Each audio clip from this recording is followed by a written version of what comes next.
I take the pleasure of introducing Shri Raju Goyal, CEO UltraTech Cement Limited to all of you. He'll be the moderator for the session. The session is panel discussion 1, moving towards net zero carbon emissions in Indian cement industry. Let's give them a warm welcome.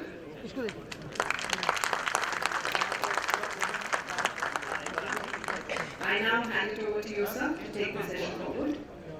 Good afternoon to all. It is my great pleasure to be part of this panel. And I welcome all of you with my esteemed panelists here.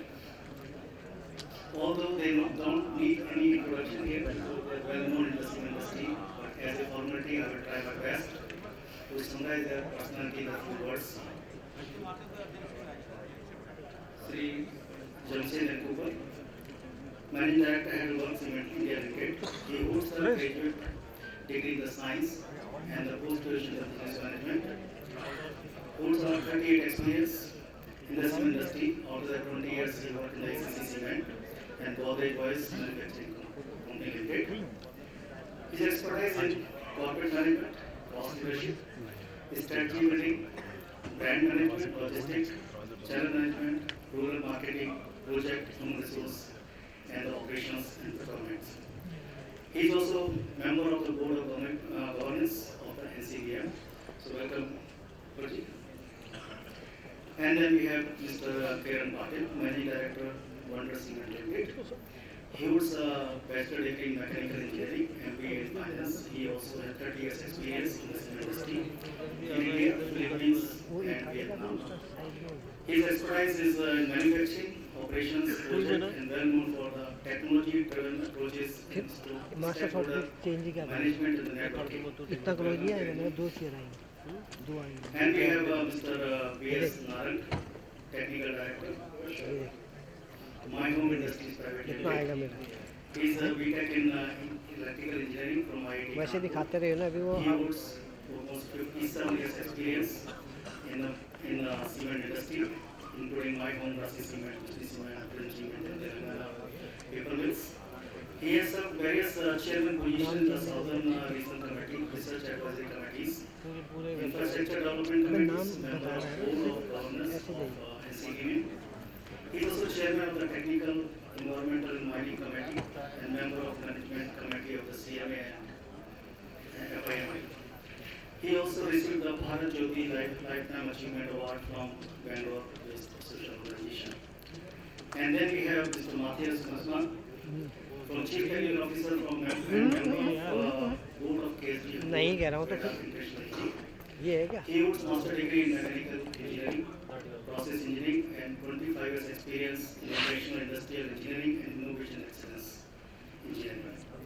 His expertise in process optimization, process, grinding technologies, advanced engineering methods, automation, and training.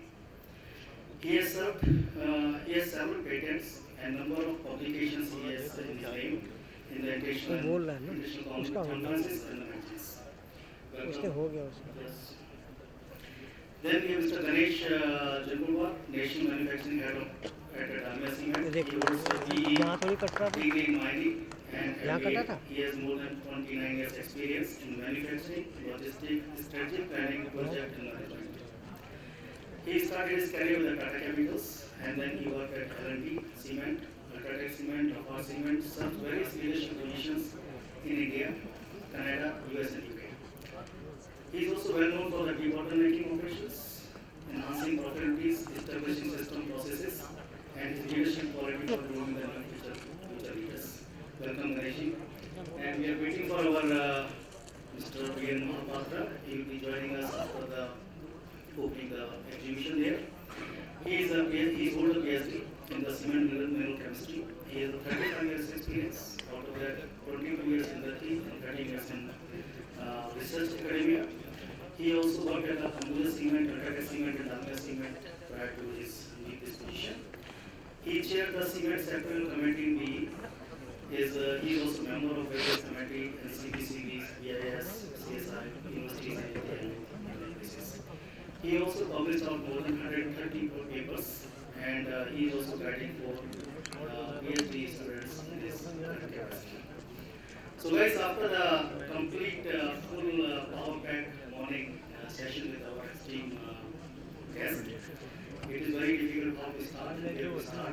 start with that point.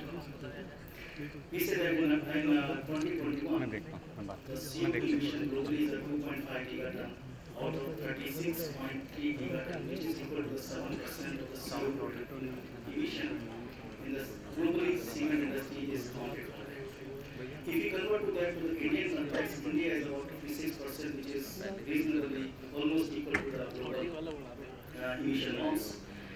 And given the growth of the cement industry, which is estimated about 680 million tons by 2030, and we say that it will be a tremendous task for industry to manage the growth, same time manage the challenge of reducing the carbon footprint in our industry, even though knowing that we are the hard-to-abate industry. India already has set a very ambitious target in the COP27. By 2070, we will be net zero as India.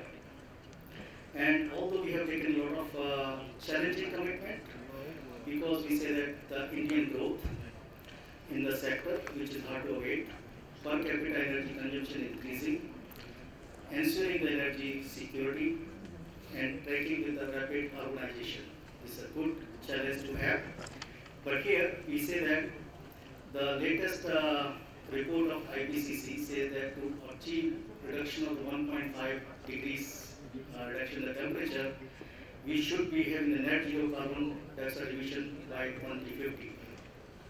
For that, industry has taken a number of steps, and considering number of initiatives we have taken, reducing the dependence on the fossil fuels, use of alternative fuels, alternative sources for the electrification and energy, improving the energy efficiencies, circular economy, and minimizing the waste and losses.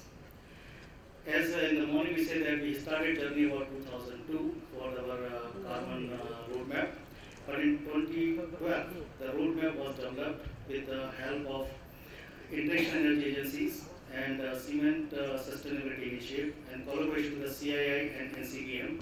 The roadmap was developed in 2012, and we are happy to say that the industry has taken that roadmap and taken a new initiative of taking the self-declared commitments such as science-based targets, ICPs, internal carbon pricing, EP 100 and RE 100 to support that carbon roadmap to reduce our carbon footprint. We are happy to say that cement industry has taken a quite significant levers to reduce our carbon footprint. As we have seen in the morning, that India is the country which has almost 70+% of the blended cement globally in the world. No other country is equal to that level. And India is producing number of blended cements, and number of new blended cement standards are coming which will support our process. And extensively used alternative raw materials, which is like a fly ash, slag, and other materials which is used in India very widely and significantly. Improving the energy efficiency, we say that is the best in class globally. The efficiency in terms of power and thermal, we are best in class. And the focus of Indian industry on the installing the WHRS waste delivery systems and the solar and the wind powers has significantly increased the past few years, which is helping our industry to decarbonize. But at the same time, we have seen the very good growth in the AFR utilization, but again, the increase the space or speed is not in that area, so we are expecting that this should be increased. But all these things say that Indian cement industry has achieved roughly 480 kg per ton of CO2 per ton of cement CO2 emission, which is the much below than the world level. Yes, although all things we have done so far, and these are, as we seen in the morning, that we have taken significantly steps, but still we need to have make big steps to decarbonize our industry. So we have quite significant interest to look into that how the process emissions can be reduced to decarbonize our industry. So we have quite a number of technologies we are exploring, number of initiatives, number of startups are working on that.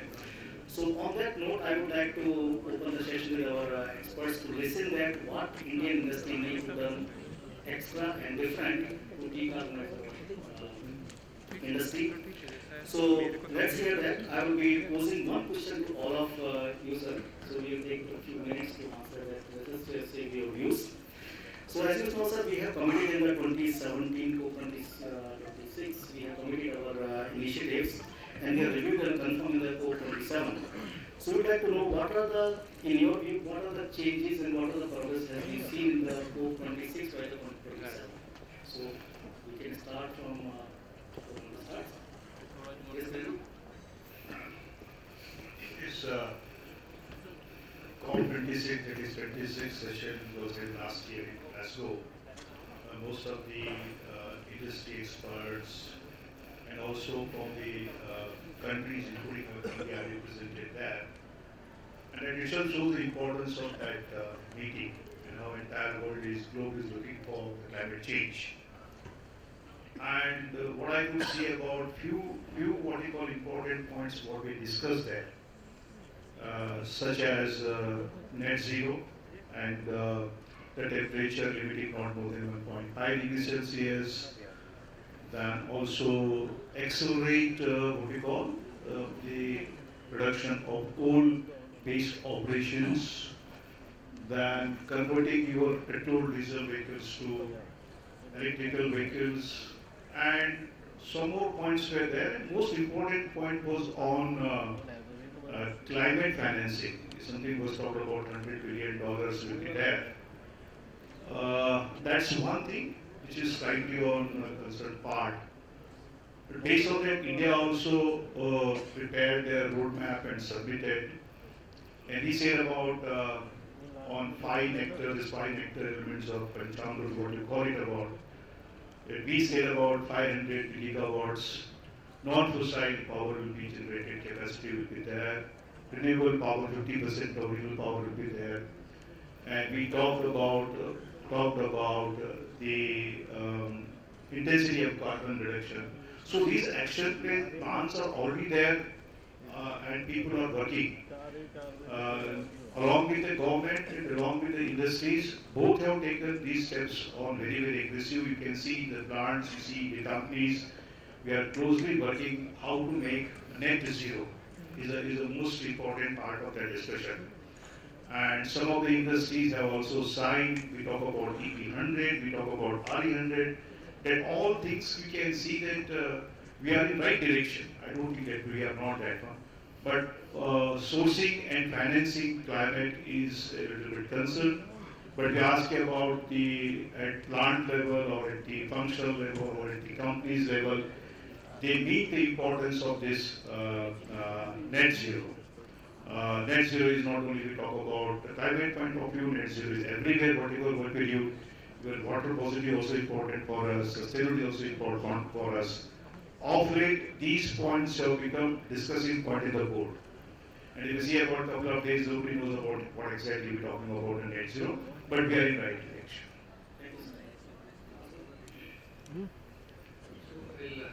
Thank you. Okay. I limit myself to the COP 26 and 27. The major, at least it is one thing good to understand that even the globe is talking about an appreciation of the fact that CO2 and net zero is an important feature. Okay, this room we sit here, intellectuals are sitting here at the state level, at the country level, we are talking about it. But does the common man on the street understand? I think this is one place where the sensitization has to be at each and every level. Because in Indian environment they say boon boon se ghat karta hai. For Matthias to understand this is every drop makes a difference. So the important part is that despite having made a war chest at the COP 26 and that it was decided in 2009 that developing countries are going to contribute about $100 billion to this war chest. Where is that money? Where is the commitment? I think the commitment has to be visible in numbers. The question is not to discuss on cerebral level that what we are going to do. The action has to start now. We have to choose between our existence or extinction. Okay, I can only say that all people sitting here, we all share a major sense of responsibility, carry a responsibility on our shoulders, and that is not only limited to ourselves, our company, or but at least the society we breathe in. I think this is one place where we all need to sensitize each and everyone, because CO2 is not your and my baby alone. It is not the globals or the state level or the statesman level, it is a issue. It is a level of issue at every level. And that is where I request and urge each and every one of us to come forward, to do our best, because the future is not what we are going to see. The future is what our generations are going to see.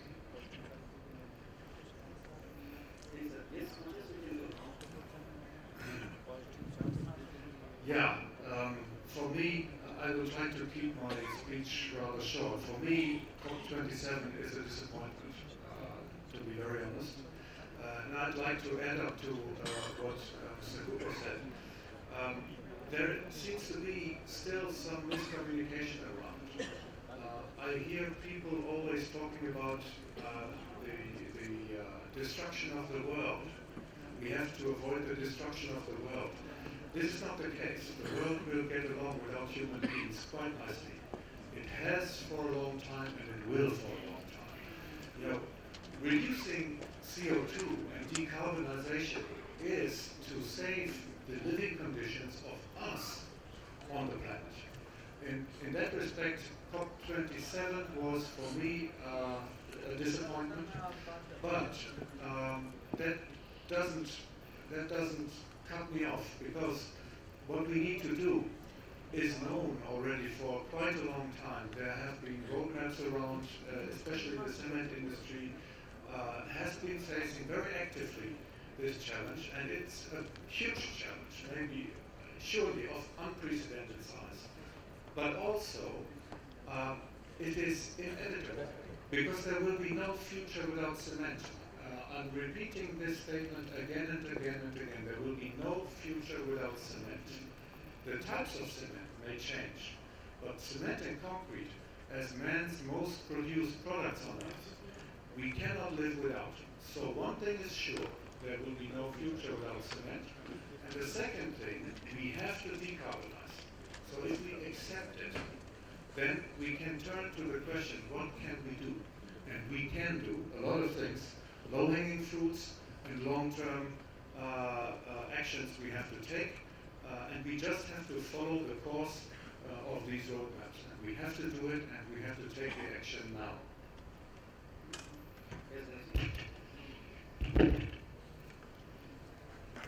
So, good afternoon, everyone. And thanks for letting me part of this presentation. This is really critical one for the living, for sustaining the living is very right to say. See, COP26 or COP27 is again, for me, it's a journey.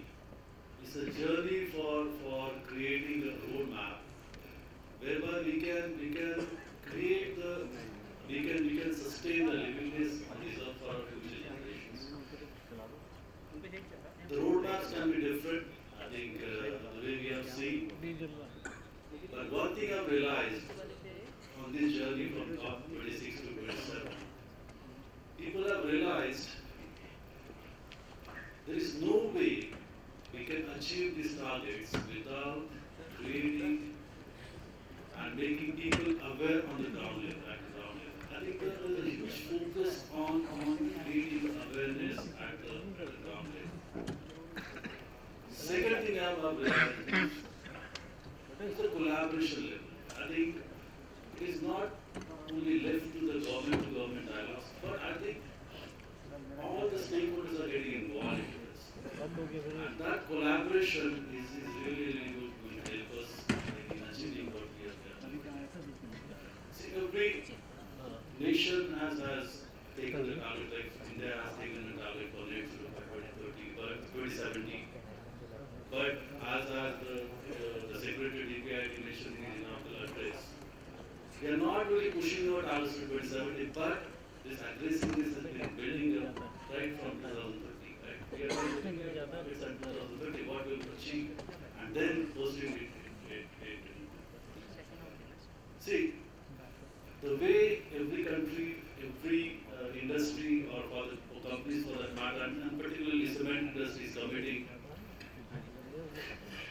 achieve these targets, I think the aggressiveness has been really improved. The passion for creating this roadmap is really improved. I think, and I'm pretty sure the commitment which we have made, I think with the efforts, with the awareness at the ground level, I think we will be able to achieve that. Thank you. Thank you, Raju. Good afternoon, my family members of Indian cement industry. I welcome you all here. I would like to add two, three more points that my expert panelists have already said. Since our sector industry also said that whatever India commits, they fulfill. So the commitment has been made by Modi, our beloved Prime Minister. I think it's responsibility of all of us sitting here and all of us maybe listening on the press, maybe conveying to them that we must take this task very seriously.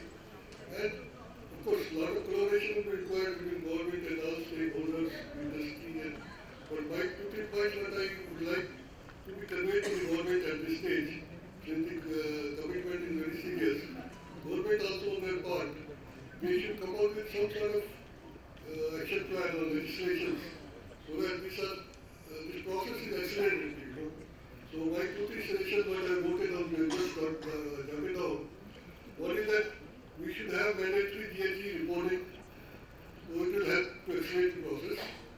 And second is carbon labeling of the product.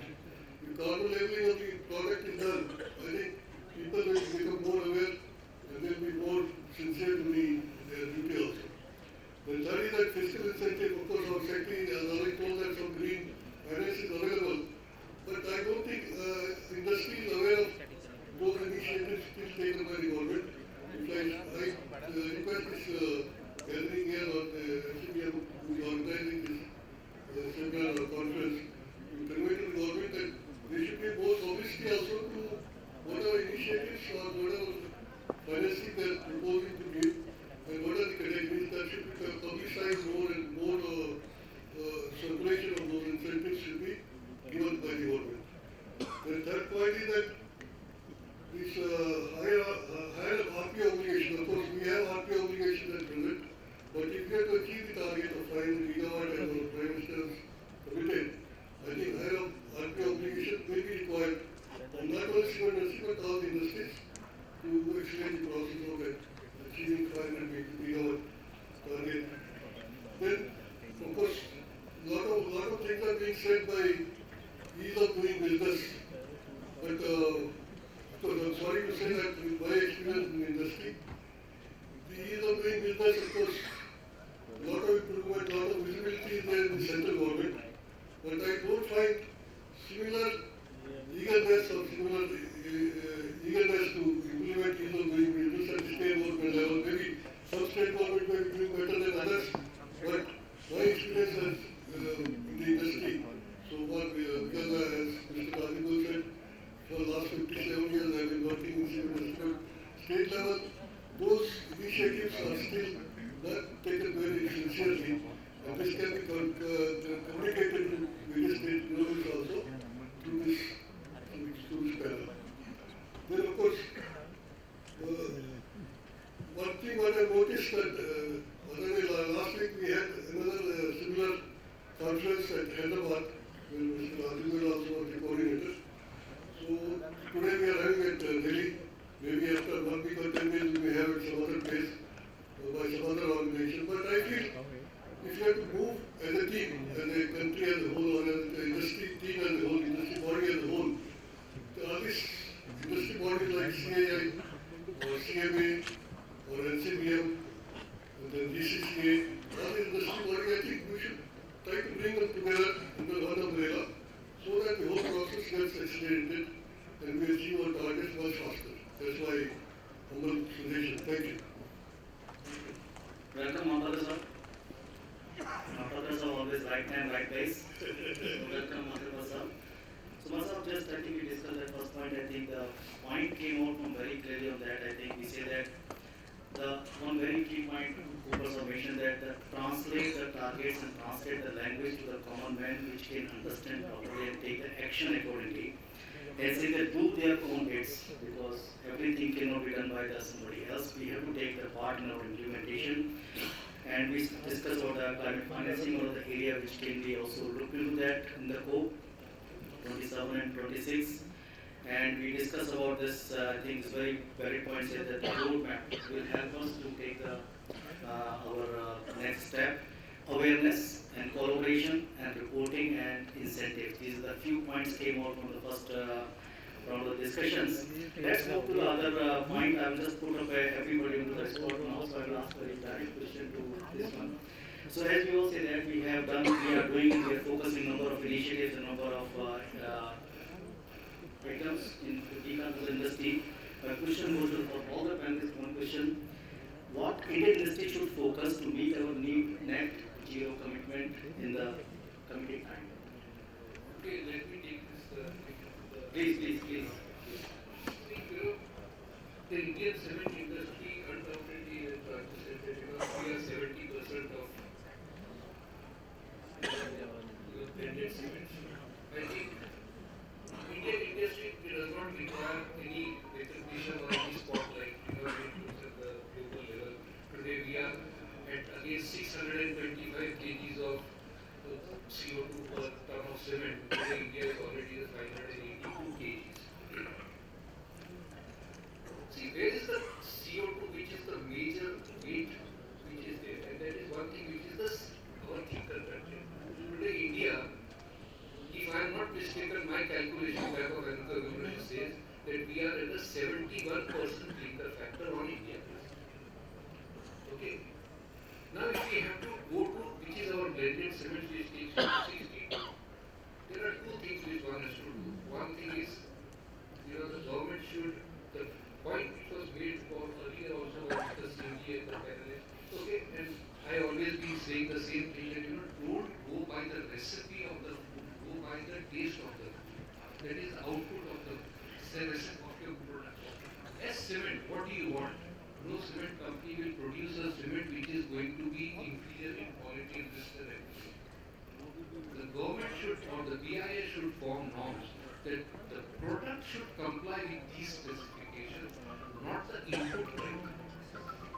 Okay, if I can get a better clinker and I can use maybe 40% or 42% of fly ash, why should I be stocked at 35?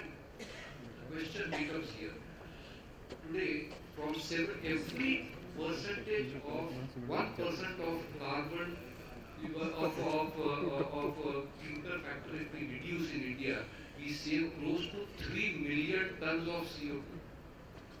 And if I was to reduce 9% of the clinker factor to come to 62, you reduce about 227 million tons of CO2 in India. These 27 million tons of CO2 out of 220 million tons of CO2 India produces, cement industry produces, it is a 12% reduction, which takes you to close to 510 kgs of CO2 per ton of cement. From 582 to come down to 510. And the global standards which are set aside for us is 500 benchmark. As per the European standard, if you are for every ton of cement, every kg of cement you produce, which produces more CO2.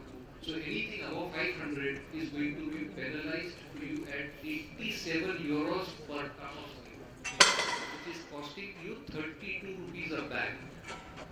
Think about it. I think the answer only in front of us is the government agencies should wake up, support us in terms of giving us support of why government projects have every time OPC. Why not blended cement? They should be also interested in the recipe of the concrete, not the end product which goes into it. I can produce an M70 concrete with PPC, no problem.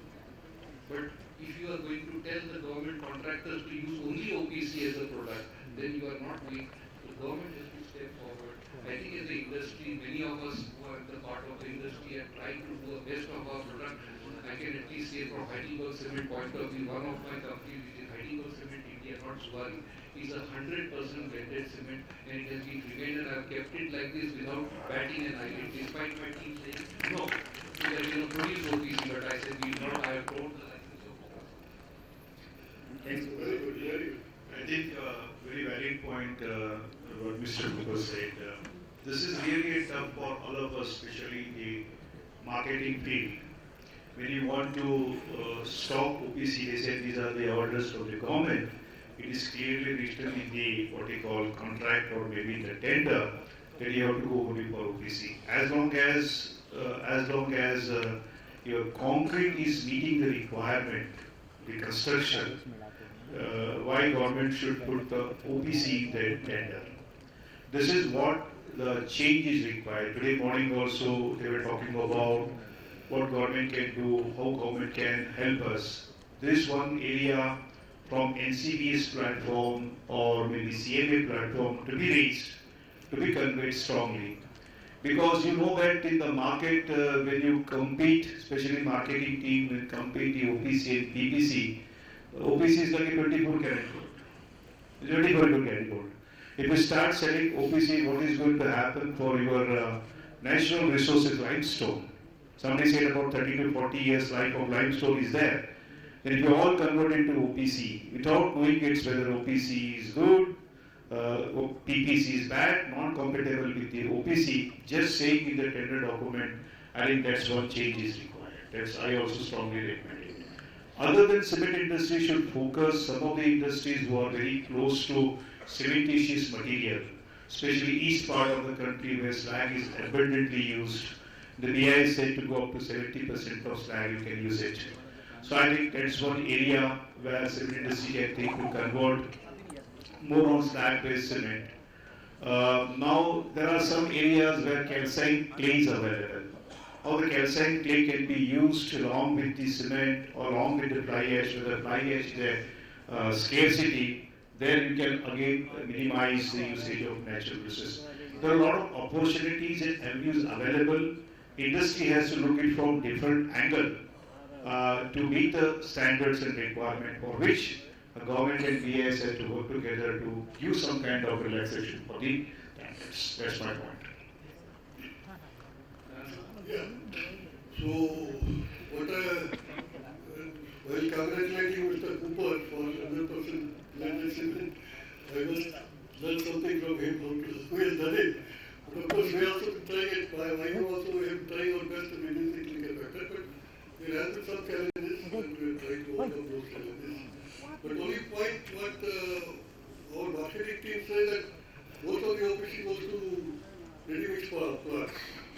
So, can't we have some sort of regulation for supplying blended cement to ready-mix plants rather than their mixing in unhygienic or unsightly recycling manner, the waste what they are mixing, fly ash or the slag. Whereas we are doing cement dusting and producing blended cement more scientific way.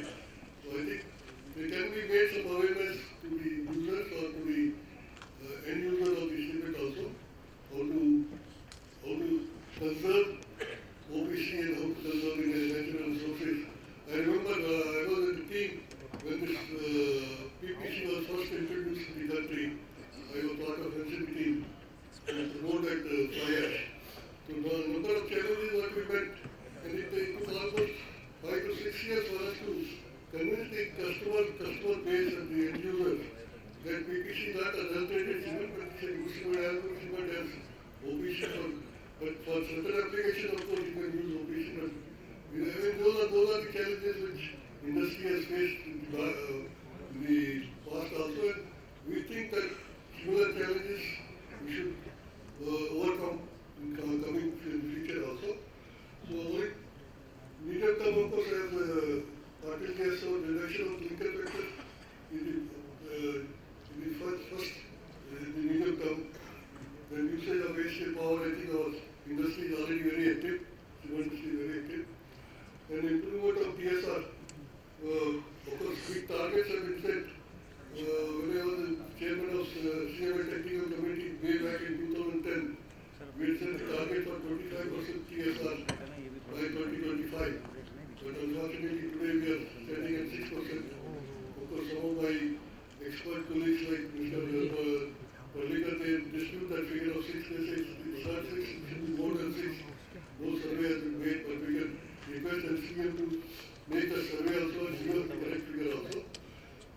TSR improving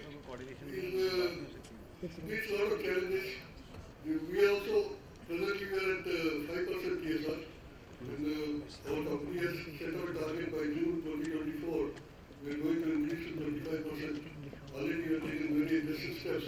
But we are finding that our equipment manufacturers are not geared up to supply quality equipment for this, like shaders, primary shaders or secondary shaders. I think some of my friends must be sitting here who are making this equipment here for alternative users. I request them to kindly interact more with the industry to improve the quality of their shaders so that this whole process can be accelerated. I think the long term also there are a lot of things that we talked about, innovative technology, but all those things are very expensive unless some sort of financing is given climate fund or green fund. It will not get accelerated unless government supports fully. And I think with the PM Modi's government is very proactive and we need to get support from them to push into this direction. Thank you. So Matthias, I will just place this question to you because my question was for the Indian perspective. I will ask you from as a technology provider, as a engineering provider, what do you think we should be focusing as Indian, for the Indian market, where we should be focusing more in our net zero commitment? Yeah, good question, but my answer also relates to the question you put to the Indian participants, because this is the place where things get together. I think if you look at the roadmaps, which clearly come to comparable results, subdividing what we need to do into short-term actions and long-term actions. So the short-term actions dealing with the low-hanging fruits predominantly, which is mainly energy efficiency, fuel substitution, and reduction of clinker and cement. And we've been touching on these already now with the answers of my previous discussion partners here. Now, India is rightfully proud to be the world leader in efficiency in the plants already. So this lever doesn't carry much more potential. Still, it needs to be enhanced. So with modern artificial intelligence, machine learning driven online optimizers, there is still some small potential even for the Indian plants. But I would say that what we've been discussing here with the reduction of clinker in cement, it's all true.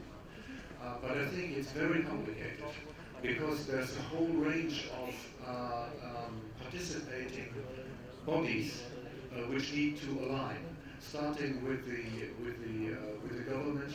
Then there are standardization offices which have to make that shift from recipe to quality. Then the engineers who are doing all the codes and safety calculations and all this. So it's complicated. It needs to be done, and it shows that the challenge we're having needs a collaborative approach of many parties working together into the same direction. And what I need to mention here, of course, is TSR. If you look at Europe, for example, where we have plants that are running at 95% alternative fuel rate, and the average in Germany and Austria has come up to 60% and above, there's a huge potential for India. But I agree completely what Mr. Narang says. This is not easy. Europe has 5 decades of experience in raising the TSR and using alternative fuels. And you can be sure there have been lots of bloody noses.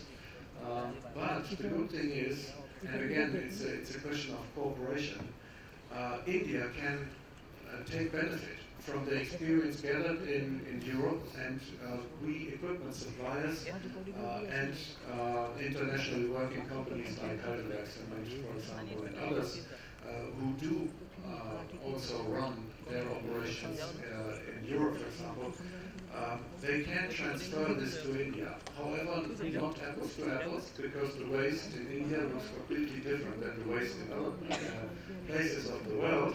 But what I just briefly like to mention here, the less you have to pre-process your waste, the lower the costs are, and you need to adapt your co-processing technology to be able to take waste of a low quality that can be, stay inside that reactor for a sufficient long time for burnout, and specifically for the Indian waste, which traditionally doesn't contain that much plastics, but more maybe textile and biogenic content. You need technology that is able to satisfy that requirement for the combustion. And one final remark, of course everybody's looking at the low-hanging fruits and what you can do right now. That is good and that is necessary. But don't forget, in order to decarbonize completely, we have to come to capture. There is no way around. And capturing is dealing with technologies which are partially developed now, partially not. We are all very busy in trying to make it affordable. But I can tell you in Europe, with carbon emission prices reaching 90 or maybe 100 euro, it suddenly becomes feasible. And there are some projects in Germany, in Europe, excuse me, where the project developer is asking the cement supplier to supply green cement, and so they have to buy additional emission certificates, and they can't satisfy that with their own, so they partially buy that on the grey market. And I've been told they pay up to 1,000 euro for some of the certificates. So, keep that in mind. You're producing cement and you sell it for 50, and you sell your emission for 1,000 euro. What I mean to say is, let's not be shy and let's not be too hesitant and let's not be too much afraid. What we're doing, we're closing the loop, and we are going to produce carbon as a product, as a byproduct. And maybe, if you take a look at the chemical industry, they have to defossilize. By 2050, they need twice as much carbon as they have today, and they are asking, hell, where do I get my carbon from? So we have to connect those two. And we are going to produce cement and carbon in the future. And that sets a completely different economy. And now we are all afraid, oh my God, it's too expensive. I don't think it's going to be expensive. It's just a different business model. Thank you. So, Ganesh, my point is, any 2 or 3 points which you suggest for us to... I think I'll answer this question in 2 parts.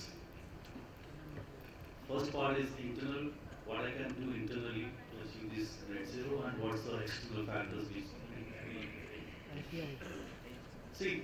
I link it with the sense of purpose. What for I am running this business? I think for the customer.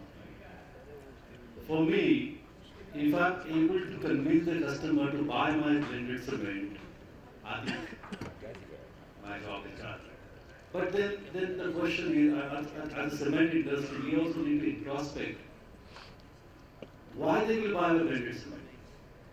When they are getting the better results with OPC, why they will buy. And I think the Secretary Delegate has raised a very valid point. The life of the building has gone from 1,000 years, gone down from 1,000 years to 30 years. I think cement industry has a responsibility to convince my customer how my blended cement is equivalent to OPC. I think that is the extensive exercise we all will have to carry out. And we will have to develop those markets. I think we'll have to go to the customers, go to the machines, go to the engineers, and convince them with whatever logics we have. I think that is the first utmost requirement for the cement industry. And we all will have to focus majorly on that. I think if we are able to do, I think most of our purpose of going for 100% blended cement is we need to create those markets for the blended cement. While doing that, I and we will have to work with the government and create that support mechanism, the policy framework. It can start with the government agencies. They start using the blended cement for the major projects. We convince them. At the same time, what kind of a changes? We have to work with our platforms like CMA, NCBM, all of the platforms which has the involvement of all the stakeholders. We will have to work together in creating those outcome-based standards, not the input-based standards. I think it needs a lot of convincing at every level, because we all know change has that kind of a this. Now it is going to be a breakthrough change, breakthrough intervention. I think those kind of breakthrough interventions will certainly help us. Now, when I go to internal factors which are going to help me in thinking, we all talk about the energy efficiency. I'm really happy to mention that Indian cement industry is the most modern. But we do have all the modern equipment, but when I compare my cement industry with the developed nation cement industry, I ran the cement plant with 55 to 60% alternate fuel in the UK. But one most important thing was, by using this alternate fuel or green fuel, by using it, how do I maintain the quality of clinker? That is the most important thing for us.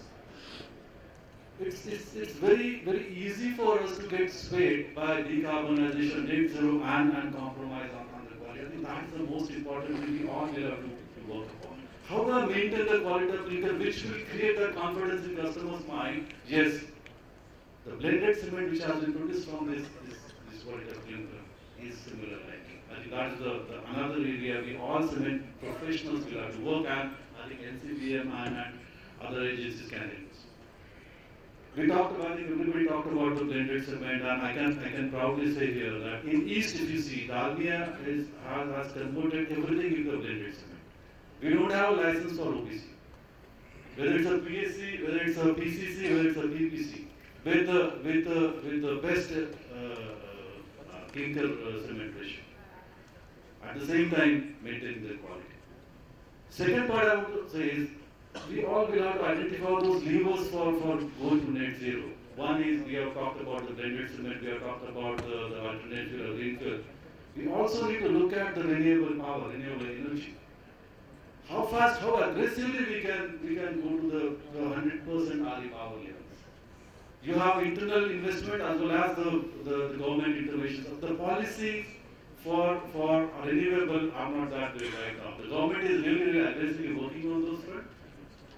Like, if I want to, how can I invest in a renewable power, solar power with 18% of yield, or 16%? It's a question of, because when we talk about sustainability, we say clean, green is profitable and sustainable, right? So that part also, so whatever I do, how can that intervention make me profitable? Because if I'm not profitable, I cannot be sustainable. So let us be very upfront about it. I think that's the way I see it when I look at the business. So I think the industry, cement industry, we have to focus on creating that kind of policy framework whereby the investment into this renewable mode of power becomes viable. If you look at wastage recovery, now everybody is going for wastage recovery, right? It's a great way of going away from the thermal power. Everybody is looking at the solar.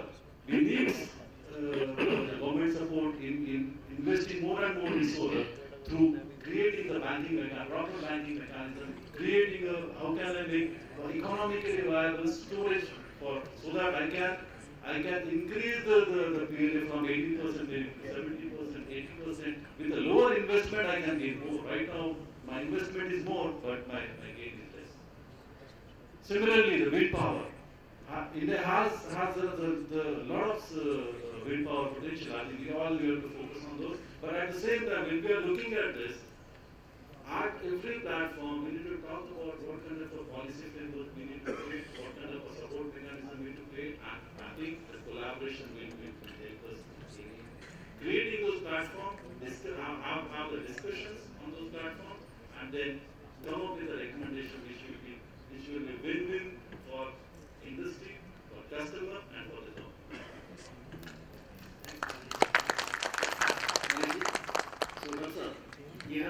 research head as well as the industrial head. So I will ask the same question. What industry should we be looking for the decarbonizing our industry?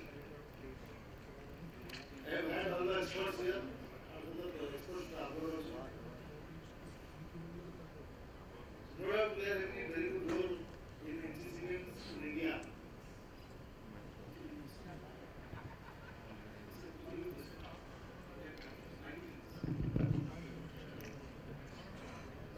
So HeidelbergCement and the bigger research institutes definitely have a greater role to play. But again, the collaborations, research is required. All the giant industries, UltraTech, General-NCB, Dalmia, all are having the very good R&D centers. And how will work closely with HeidelbergCement should have certain results. And that's why BIS is taking lots of type of composite cement to develop 15 years time. Here there is a problem. Clinker factor is there. So now I think as all the high parameters were already discussed and agreed. In the number of parameters, clinker substitutions, less clinkers, blended cement, and challenges are there because we have to use AFR, we have to go for the PSR, and our clinkers should be also compatible to the performance of the concrete. That is a great challenge because in the roads, foreign country, they are having the more revenue for the incineration of AFR.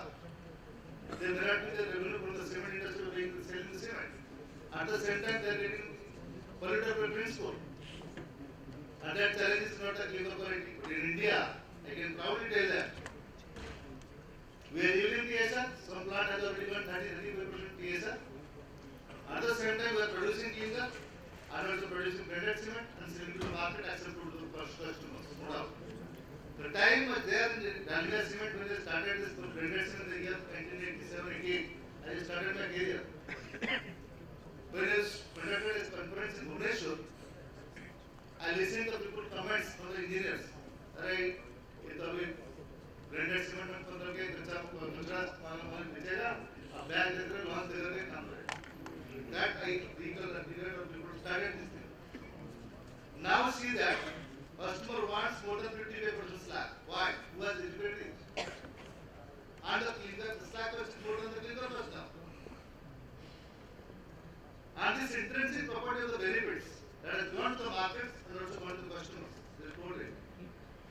So blended cement, no doubt, in GCCA we have taken the right to make it 100% blended cement usable, and that is usable also. Because this clinker produced in the AFR, that may be compatible with the blended cement. Because all these things is coming in the clinker. The chloride, manganese, all these things. When we produce clinker, but that clinker compatibility will be seen in terms of performance based also durability. Because when we are adding 70% slab and also 30% fly ash or 35 fly ash, it is getting deleted. At the same time, that cement may be compatible with the construction sector. And India is having both the things. You are having 270 billion tons of fly ash. I already declared in the mega stock is already there. NCB is doing the research and all everything will be utilized. This course of fly ash can also be utilized by mechanical grinding. And on the standard will go down to 200 grams. And that's why we already got the work and also submitted the report of BIS. The request is strong because they are the body, the control of the BIS. So under Goyal and so Mr. Jain, already we put in mind that already produced, developed 3 types of cement. PLC, Portland limestone cement, and dolomite cement. The request imported interesting thing. When they are adding dolomite, and that is getting by a point of scale also. So that already potential is there from the research required. So PTC also 15% dolomite can be utilized and that is better than the limestone, cement limestone. So why do not have unnecessary utilizing the limestone and the raw material? That dolomite can come to the cement.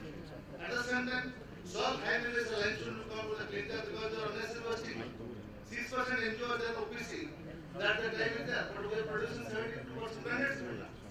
Unnecessary wasting the clinker and so go into the limestone. So that NGO clinker can up to 8% or maybe after some 10%. And ultimately our durability is required the cement. If the cement we are producing, that get better life. So that question comes now, can you run the degradation or look to perform test? So now lots of research is required. How to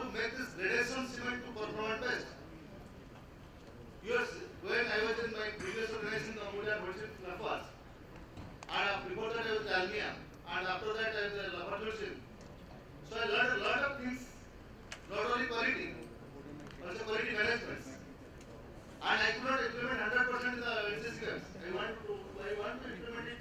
The learning from Dalmia, learning from WCM is updated, the learning from HeidelbergCement, I have made a module which will include India. That is the first part. So that we have already done the things. Only things experience is the requirement, limestone and fires, dolomite, and performance cement. That will take time. But again, I'm requesting this forum, only NCCM cannot do all the jobs. All we have the same platform. All leading institutes like all leading research laboratory, you will work with the same protocol. Result will be enough, and that will suffice the BS to get the update, up to the standards.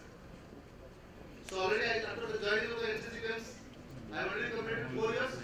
My target is that I declared this is that this core Mersmann will be developed. Already completing my job, and also submitted the report of BS. In the first session, also we started the Humboldt thing, and also with Dr. A.K. Singh, we are also very interesting sessions because we are also invited. BS, MFCC, and India in this seminar this time.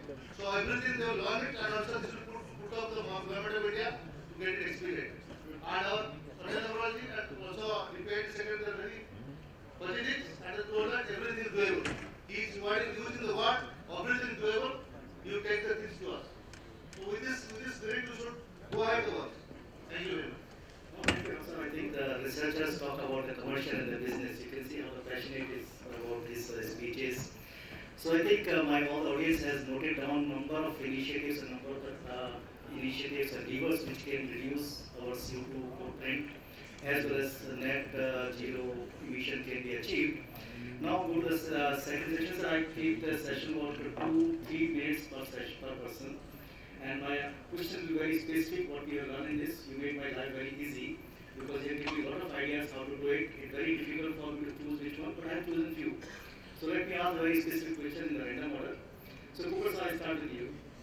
As we discussed that in our net zero emission commitment, the carbon capturing is one of the bigger lever we have seen because limestone emission, process emission is one of the biggest emissions of 70% of the total CO2 emission of cement production. So my question is to you that in this to follow the roadmap of the cement industry, the carbon capturing technology, what is the readiness of the Indian cement industry and what you advise Indian cement industry to prepare to adopt that technology? Okay, Raju, it's a little difficult because the point is, I can answer it a little easily because Heidelberg as a group, is one of the leading companies today who have started the carbon capture in Norway. I will just draw some examples from there, and sometimes I feel that is India ready for carbon capture? Let me ask one simple question, where a cement, where a cement today is selling at a price and it is the product for going into the infrastructure development. Today a cement bag average is about 350 rupees a bag, which amounts to about 7 rupees 50 paisa kg. A manufactured product, we are at this price also is pinches people. Today even Rati, which we sell, is at least 12 rupees a kg in the market. A manufactured product deploying, almost with a variable cost of about 3,200 rupees a variable cost. And if I was to put a carbon CCU, if I just draw an example from the finances what has been put in Norway, I am surprised that it costs you about 3,500 rupees another, which will build up the cost of this. So, are we talking about something? And let me tell you, the biggest area which the carbon capture is going to become one fine morning an important thing, because about 475 kgs of CO2 is generated at the when the CO is converted into your clinker stage, at the clinkering stage. This is just only a carbon emission out of the simple mineral. I can only think of one thing, that all cement companies in this country will have to clear a war chest for themselves in the long run. You will have to put a small amount of revenue into, building this war chest for yourself. Today, I don't think we are ready at the moment. NCCBM, Mr. Dr. Mohapatra and the team from DI, they have also visited Norway and they have seen the plant in Sweden also of Heidelberg. But I can tell you they would have come very happy seeing the product. But when you come to the implementation stage, it is going to be not going to be easy. So Indian cement industry as of now, I would say it is not ready, but it should start thinking. I think India has a lot of potential in terms of Indian scientists are very good and all of you people here are collectively put together a very big resource in terms of thinking that is it carbon capture or is it other way also to absorb carbon. Okay, there are many things which might be available in nanotechnology or bio methods by which we can conserve carbon or reduce the carbon emissions. I don't know at the moment, but it makes me one thing that when I do a back of envelope calculation, sorry for bothering you with lot of numbers, but India will require almost 2 trillion INR if it wants to capture the 220 million tons of carbon it is producing, which is equal to $24 billion. Okay, where is this money going to come from? No green financing is going to come forward unless they are sure about that this money is going to be repaid. Green finance comes at a lower cost but does not come free. So let us be clear about it that we are really treading a very, very difficult path in the years to come. CCU, very nice to talk about, but I think it will take a long time for us to be there. I can only wish that we can find some other solutions in the interim period. But today, to put a CC unit, it will take about 8 to 10 years of time to even, and it has to be funded by the government. Okay? Heidelberg alone is not doing it. It is being supported by government of Norway or Sweden. It is all supported and funded. So let us, I don't think, or otherwise let's start taxing our cement by at least 30 rupees a bag from tomorrow onwards and ask government to build up a war chest. So I think, thank you very much for this. I think I fully agree with you. This is a journey which we have to embark. Yes, there's economical barriers as well as acceptance and adaptations. And I think I fully agree with the assessment we have to do the business and look into this piloting or investing and learn from the business models and see that how it can be done. And again, I say the partnerships with the government or partner partnerships will definitely help us to develop our kind of a thought process to the capturing the carbon. By saying I can influence my group that if there is any time the government of India wants to implement, because Heidelberg has been a pioneer in this area about almost technological readiness level TRL. There are almost 8 projects Heidelberg is running across the globe. So out of that, if anything can come to the benefit of our nation, I can definitely ask my group to influence and bring it here. Thank you, Professor. This will be good. Just going to the second question to the Narang sir, he talked about his 55, 57 years journey.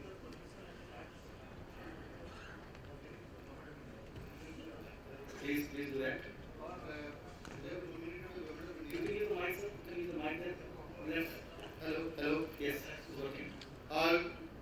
Recently we have visited actually the student plants being limited by the government of India. Our Dr. S.S. Gupta is also very much here. And myself from the NCCB, we have visited the student. But MFCC and lead IT team is taking the projects across the road now. And they are now inviting industry to join with them. So all the industry is not exposed to that extent. In this forum also I can invite that lady. Also in some of the forum you get it because now government is going to ready to go to support the pilot projects. Yeah. So because all the industry is not exposed to the MFCC lead IT team. So I can request the madam to come some days or so because only Dalmia is exposed. But other companies they want to invite the industry partners. One meeting also we have conducted last time. She was there. They are now inviting all industries and they want to finance it also for the pilot project. So as suppose today we start something after 10 years it will come. We return 2005, we started A1 and we have come to this 2006% yes at least 30%. And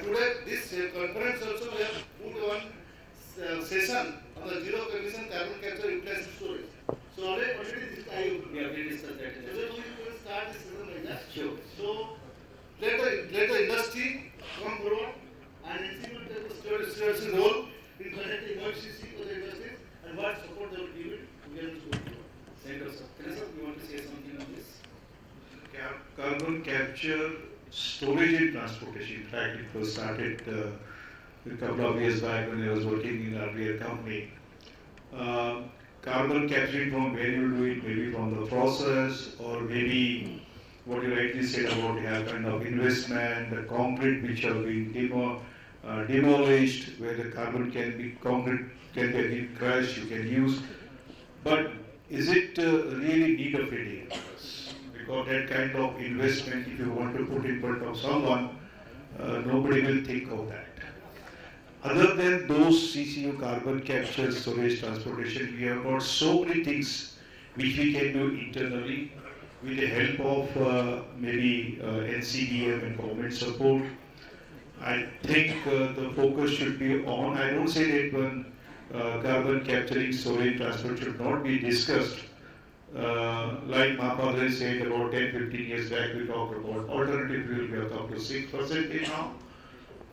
For me, it is too early for a country like us to think of carbon capturing and storage. It is huge investment. Government want to give some kind of funding? Yes, we are there. Well, I think I fully agree with you. This is too early. But again, definitely there is a step we need to think and we plan and look into that what partnerships are required. So, Narang, you have 2 minutes to give me your 50 years experience in 2 minutes. As you mentioned that because we have targeted, we targeted about 25% DSR in say about 10 years ago. 20, okay, let's put it 27, Carlos have said 27, let's put this one. Okay. So Narang, just want to have a very quick 2 minutes with you because we targeted 25%, we have about 6%. I fully agree with this numbers to be revised again, we'll go from that. Let's say 10%. So what are the reasons and what are the critical things could not go right, so we could not achieve our commitment? My second question is that what we should do differently, what we have not done yet so far. So how to achieve our commitment? Okay, I'll just start with a positive note because as I told you, I joined cement industry in 1965. The power consumption, especially power consumption, used to be 110 units per ton of cement. Fuel consumption used to be 1300 kilocalories per kg of clinker. So, since as an industry, as a cement industry, because I have witnessed the total transformation from 65 to today, cement industry has stood and supported the government in whatever legislation they have passed, either for emission control or for energy efficiency like PAT scheme. I think cement industry has the resilience to support the government and they have come forward willingly. I mean, they have come forward and achieved the targets. As our Secretary said, what we promised we achieved. Similarly, cement industry also what we promised we have achieved. It's a big credit to all of us sitting here, all the cement representatives sitting here. And I also feel that we should not get disappointed by this carbon capture and all those things. It's a question of taking one step forward. It's not that tomorrow you will achieve that carbon credit. Maybe 10 years or 15 years afterwards, of course, I may not be here to deliberate, but some of you may be here to deliberate this. We have achieved carbon credit, carbon capture very successfully. And then the scenario I will say after maybe 15 years henceforth. So far as TSR concerned, as for your question, I think two major bottlenecks in my experience has been the lack of sincerity of ULBs to collect and process or initial process of the RDF, which has been lacking so far. But with the awareness and with the pressure being mounted by the central government to all the ULBs, and I think they are going to finance also. That's what I understand from the government. So ULBs have to play their role to encourage us to use that. Because in cement industry we have no problem of technology, how to use it and how much to use it. We have the technology, we have the capability to use up to 50% also. So far our capabilities are concerned.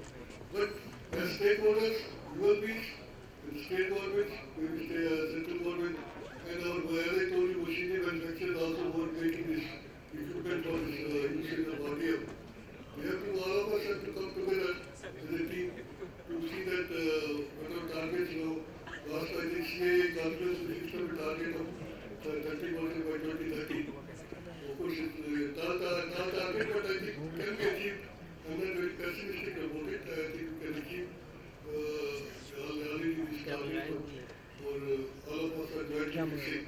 With these words, I thank you once again. Thank you very much. I think I fully agree with you because the ecosystem what need to develop and achieve our target need to be re-established and look into that what are the ecosystem will be required and how to enlarge our resources and adopt that partnership with the government and ULBS and all the things, how the ecosystem should be built to use this initiative. Thank you, sir. My next question goes to the Ganesh.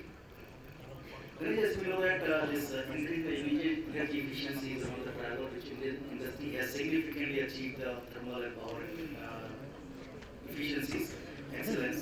So now coming back to my question to you that what are the specific actions other than power and things, specific action need to be taken by the cement industry, given the fact because our landscape of the industry is very big, because some are the mature, some are the initiative, some are the size are very big and things. What are the actions you will propose to increase the efficiency of our manufacturing to reduce our carbon footprint? 2 minutes, please, sir. Yeah, so I think I would like to divide this question in 2 parts. First is, I think, as I said earlier also, that we have a most modern cement industry. And I think we have the technology also available.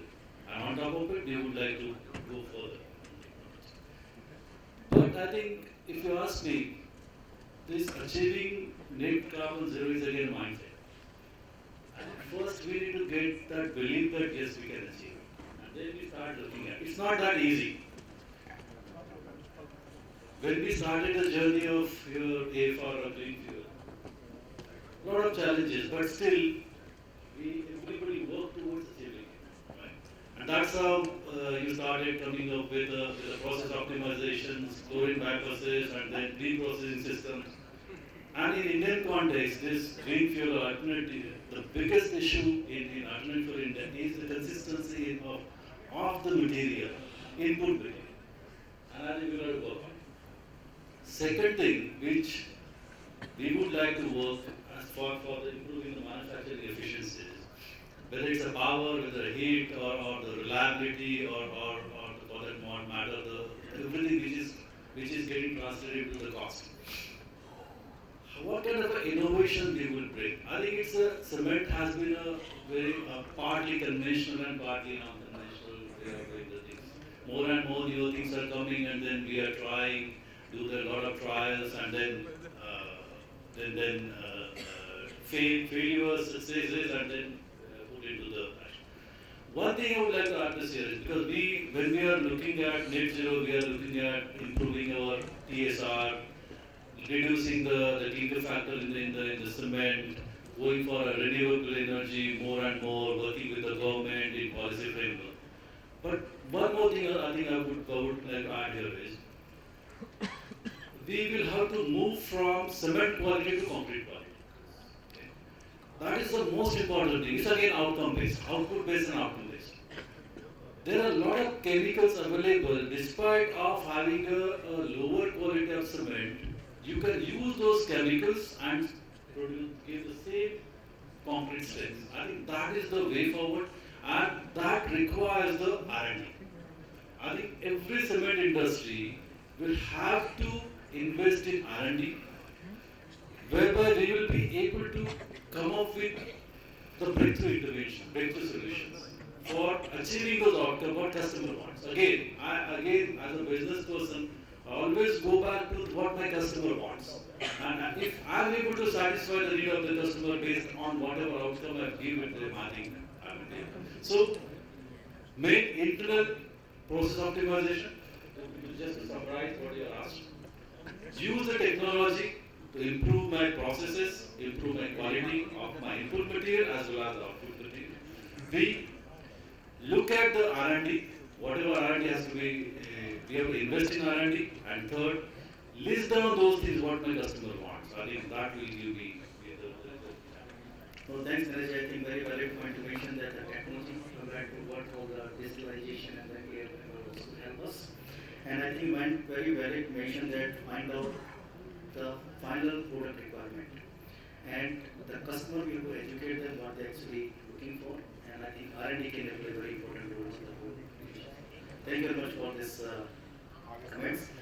Kiran, I have one point. I think we discussed this whole time. We discussed about the blended cement and SCMs and materials and materials. My point is that now the whole industry is moving towards the green energy and green renewable energy and things. Given the fact that this will reduce the fly ash emission and slag, the material which we have currently as Mohapatra said, 270 million ton a year, what do you think in the next few years? What new material we should be looking for in absence of this material? This is a valid question and important to every cement industry. Today our generation is going to finish maybe in a couple of years. But next we are giving to the next generation. That is a very valid point. See today about 10, 20, 30 years back when we started career, where Mohapatra said fly ash was considered to be a rock. What is it, rock cement? Nobody was accepting it. Slag also happened that one. Now I think that once they are reaching to a maturity level, we need to start thinking alternative raw material. There are a lot of industrial wastes are available, which we can think of as a raw material, ARM, alternative raw material. There are some what we call waste or maybe low-grade material, natural resources material, which we can think of substitute. Industry weight, for example, if we go to zinc plants, we say about zero site, which can be used, which can be treated, which can substitute some kind of raw material for cement industry. Similarly, we talked about cementitious material. Gypsum was again a natural gypsum. Now people have moved from natural gypsum to chemical gypsum, phospho gypsum. Now we are talking about synthetic gypsum also, which is also coming as a substitute.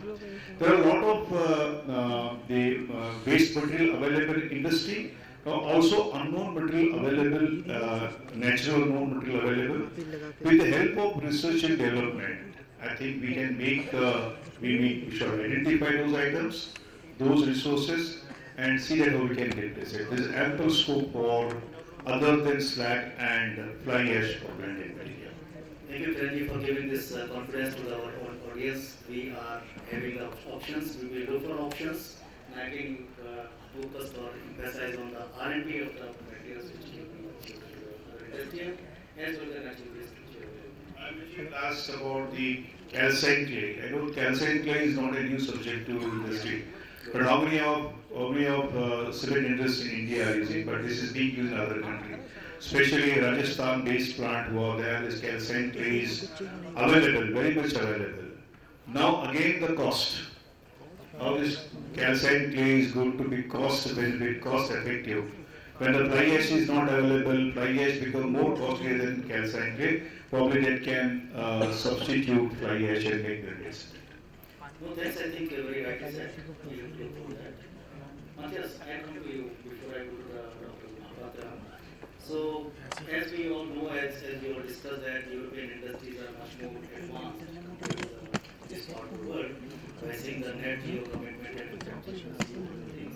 So, can you tell us about the few technologies and few initiatives which European industry has taken in the past 5 years, 10 years to make the zero? Yeah, of course. As I said before, the European cement industry is already quite advanced in that lever of AFR. So they are still improving that, but the potential is not as big as it would be, for example, in India. The European industry is also quite advanced in terms of, say, automation systems, runtime optimizers. The European industry is very much looking into blended cements and reducing clinker factor as one of the low-hanging fruit, those activities which can be applied quite easily when they carry us to 2030. But the European industry is also looking beyond 2030, and as Mr. Cooper has said, and we owe much to HeidelbergCement actually, because they are very active in developing and piloting technologies that may be carrying us beyond 2030, because I have to repeat, even if we bring down our CO2 emissions through anything we discuss here, as long as there's limestone to be calcined and to be transformed into clinker, even at a lower percentage, if we want to get to net zero, we have to capture the carbon from the cement kilns. And I've been involved in many of those discussions, of course, like all of us recently, and I feel like we're always looking with fear to this, like the rabbit in front of the snake. And I'd like to give you some hope, because I believe it's possible. It's far away. It might seem theoretical. It might be fearful to us, because we now look at the numbers, and you rightly said it's going to cost the same amount of production of cement on top if we apply the technologies which are piloted and available today. But the whole industry is very busy in developing alternative technologies like oxy-fuel, for example, where you have concentrated CO2, which is not so costly to capture. We have adsorption processes which we are looking at. It depends very much on what you want to do actually with the captured carbon down the line, and that's where the word U in CCUS comes into play. As I said before, we will have the opportunity to store some of the CO2, but we also have to look into utilization.